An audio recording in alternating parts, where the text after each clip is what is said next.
Is ADHD medication helpful? Maybe. Should you take some? Maybe. There's stimulating medication like Ritalin and Adderall, and there is a non-stimulating medicine like, I don't know.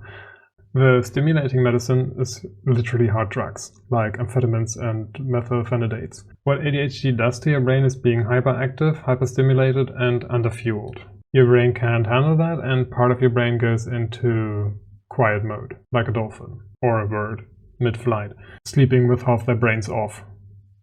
Not literally half their brains, and not off, literally, like figuratively. You forget actions in the middle of acting. You feel hyper on and then off. What the drug medicine is doing is evening out your brain. You get external fuel and then you're on, you're hyper on, but evenly. And that looks and feels like being everyone else. This is a recent-ish awareness. What we have also come to recognize recently, because the bulk of the increase in medication is like decades ago now, is that it doesn't necessarily work long-term. People who get stimulating medication can endure stupid, boring, functioning tasks easier. But you are on drugs. Your awareness might be off or delayed. So if the task is something you hate, you can do it. You maybe even think you want to do it, or you should do it. But 20 years in, you might recognize, well, I don't think I wanted to do this all along, which is not something that comes from the drugs. It's like normal for people, but when you have ADHD, you have an easier time stopping things because they don't give you dopamine. And if you take these medications, you have a harder time stopping things because you think, yeah, this is just normal. And if you already like what you do and you do the drugs, they can help you get through the parts where society mistreats your brain, like the boring and the stupid part, and you have an easier time sustaining the task that you like. But you have a harder time recognizing what you like, not harder than normal in society, but harder than normally for ADHD people, because this part is dampened. It just requires external medical supervision and high self-awareness to be on these drugs long term. There's also a chance to get addicted if you take stimulating medication, which is where it's already a no for me. And after this being a no, the next thing I wonder is what could be alternatives. And the alternatives could be non-stimulating medication, which I don't yet know much about. And then there is word of mouth, like what has worked over the past thousands of years for all the other people who had ADHD. Now, society today is slightly different than the past thousands of years, especially that the bad part is there more, like everything is everywhere all the time, and you have an easier time losing your energy without accomplishing anything. So we get to the next point, the soft souls. Number one is excruciating cutting of tasks. You need time for exploration and curiosity, and if you spend all your energy with everything all the time, all at once, you don't have that. ADHD brains are overwhelmed with information, and ADHD brains keep double the neural activity in some parts of the brain in early childhood pruning. So your brain is like a fuel sink if you want to. You can accomplish a lot of things very fast, but you're also over on all the time. So everything is just always more for you. This is the level 0. This is the accept. And this is the work with, not around. And dopamine, like one of the neurotransmitters, one of the fuels that is a lot talked about, which is not the only one, but one of the bigger ones, because it's task, transition, and initiation. The make brain signal into action stuff is too little available of to combat society not made for you. Relaxation for the brain is also curiously not doing nothing because this stresses you out, but doing something meaningless where you need a little of your brain, but you do a repetitive, non-boring tasks that you don't have to spend a lot of energy on. And then your brain slowly goes down with being content with doing something that doesn't require a lot of brain energy. This could be knitting or maybe playing computer games. or doing these little glass beads that you put into pictures where you have a little task but not too much.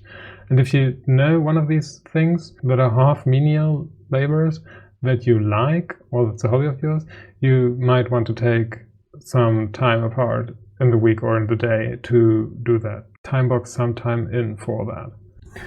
What's also helpful to combat the fuel being empty too soon is take a design protein. Design protein just means that it has the 9 essential amino acids.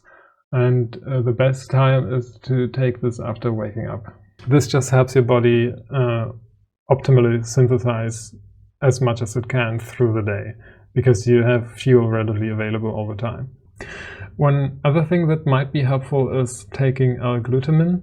There has been recent identification of gut-brain inflammation through the space between cells in the colon being slightly larger than in allistic people, and through that very tiny things can go into the bloodstream that don't belong there, and they reach the brain, and the body reacts with inflammation. I'm not solid on how much evidence we have of this, but you can take, it's a pretty high dose. I think it's like 10 to 15 grams a day. But you may want to check again or ask your medical supervision. What's also necessary is that you have time and room for curiosity. You are good at being a generalist. And we know this can possibly stem from your brain having more connectivity and having an easier time to connect seemingly disjunct things, tasks, and events. And it's very easy to be creative, to put things together in a not seen way. But to do that, which gives you some positive feedback for action outcome for yourself, you need time to actually do it. Where we come back to cutting out things that are not necessary for your survival. There are more, but I haven't written them down. I'm gonna make a list maybe and come back to you. Also, I don't like this setting, but this is what we got today.